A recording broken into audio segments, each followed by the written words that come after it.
lecture at the Shehu Musa Yadwa Center in Abuja. Against Satan the accursed.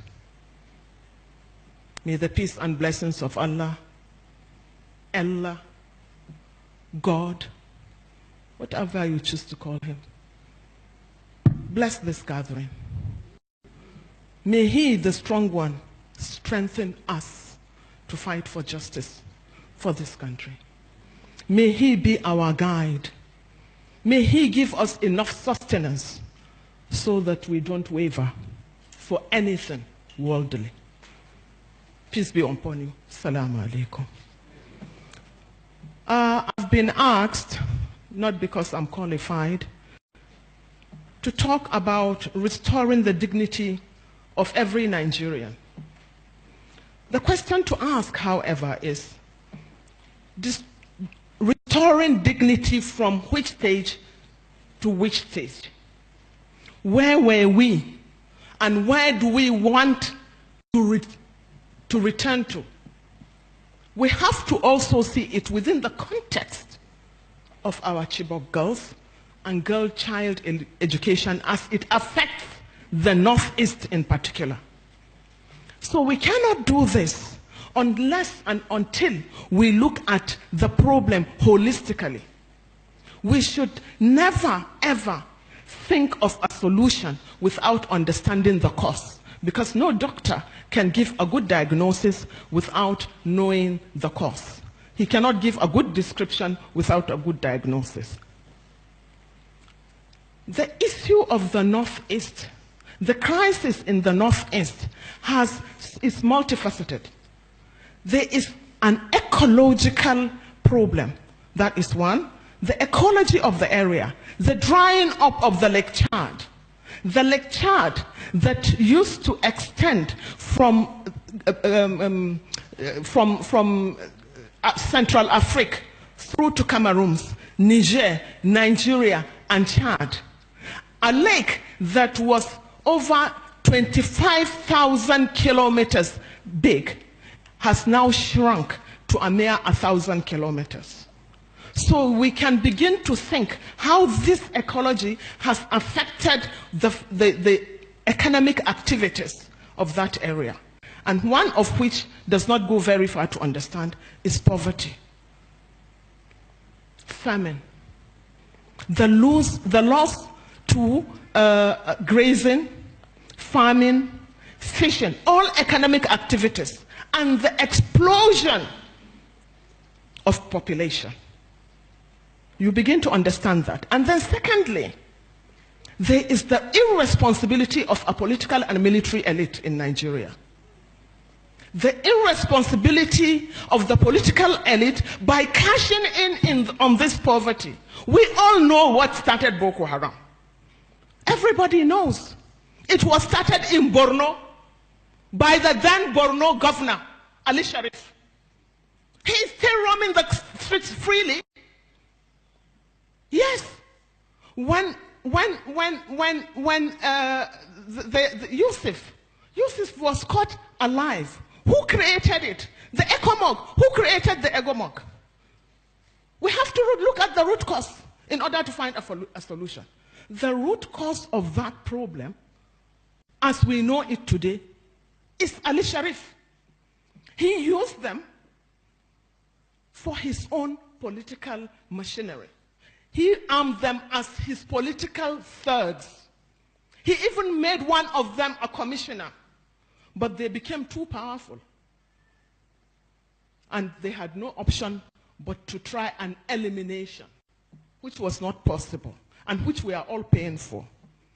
The military came in, and they cashed in. And they have turned the Northeast into a cash cow. Military jumbo budgets, unaccounted for. I remember Jonathan was spending 2 billion naira every day on security. But there was no security. Hundreds and thousands of our people were slaughtered. And we also know that the army, more than anything else in Borno and Yobe, have contributed and enforced this so-called terrorism. Terrorism has become a multi-billion-dollar industry. It is a multi-billion-dollar industry. It is not only national, but it is international. But let us talk of Nigeria, because that is what concerns me. We know, I have been part of a committee that investigated the atrocities of the Boko Haram. And that committee indicted the military more than anything else. There is no house in Borno that the military has not either killed or raped or plundered. There is no house in Borno. There has been committee after committee set up by the government. And the government has failed to bring these people to book. In fact, this current leadership of the military in Nigeria today are an extension of that one. And this government has failed to even acknowledge the reports of those investigations. We all know today that in this government, papers have been given, investigations have been made into the atrocities and the corruption in the military. We all know today that the Air Force, the papers or the investigation of the Air Force has been made public. That of the Navy has been made public. But that of the Army has been swept under the carpet by this government. Because they are not only sustaining it, they are not only retaining those culprits, but they are still serving in various capacities in this government, as a government that is supposed to be fighting corruption more than any other place, or more than any other thing.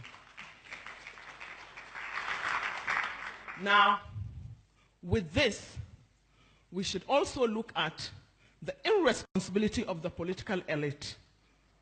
The political elite in this country have done nothing but to cash in on this poverty, on this ill education of the mass majority of Nigerians. They use them, they have used you and turned your psyche into slaves, slaves of religious and ethnic manipulations. No one has ever seen the son of a governor even going out to campaign. No one has ever seen the son or the daughter of the president going out to campaign. And no son of even a councillor, not to talk of a senator or a chairman or a governor, that has been abducted or that has been slaughtered on the streets.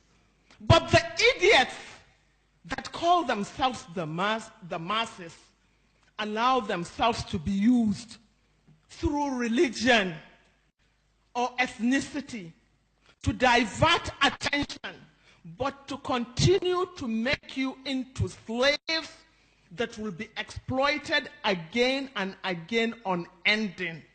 So until you put into your thick heads that you are no slaves to anybody, that the resources of Nigeria is ours, then you will continue to be enslaved.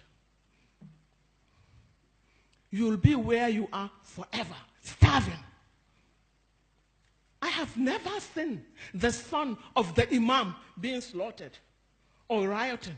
Neither have I ever seen the son of the pastor. I don't know the difference between a Christian child and a Muslim child. The girl child is the same. We all suffer the brunt of the problems of this society. We were all girl childs at one point or the other. So was our mother and her mother and her mother and mother before her. In every household today, women carry the brunt of the weight of the ills of her household, because the men have abducted their responsibilities. It is left to us to keep the children going. It is the same all over. But we are not prepared to look at that reality. We are not prepared to challenge government to give us our rights. Nobody is doing us any favor. It's our country. We have permanent rights over our leaders. They come and go. But dead or alive,